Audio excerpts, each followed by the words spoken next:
I know when you buy a guitar that you're interested in how it was made, what brand it was, what kind of wood there is.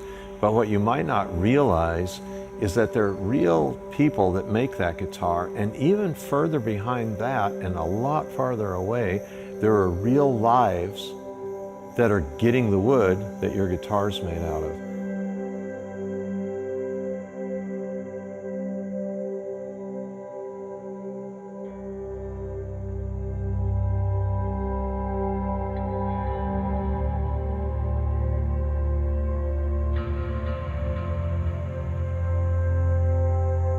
And when you realize that the fingerboard on your guitar was discovered in a forest by a prospector who lives in a village deep in Africa, who called a supplier who comes in with a little bit of muscle, and they get their machines out, and our guys back up in a Unimog and spend days in the bush doing this work. And then people in this factory take that wood and they pick it up and they move it and they hump it around and cut it and slice it.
And pretty soon, it ends up being a fingerboard on a pallet.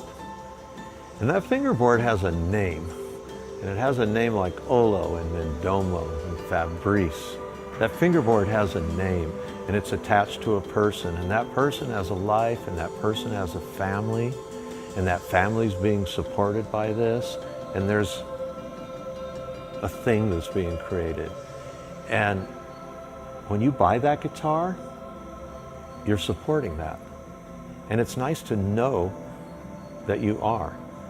And to me, that connects you even better with your guitar. A lot more love can come out of the guitar when you're playing music.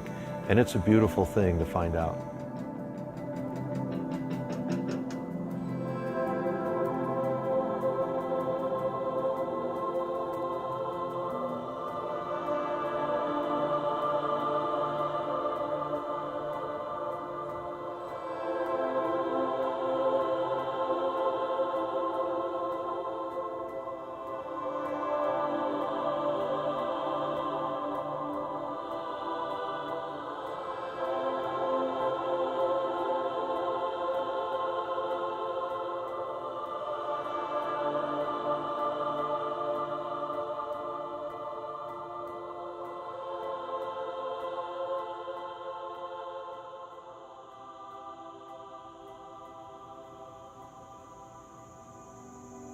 I just started as a 17-year-old kid who made a guitar, and it actually turned into something.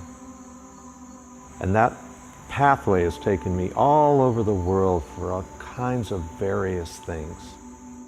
And here I am in Africa 43 years later, and I'm helping to plant trees, maybe thousands of trees.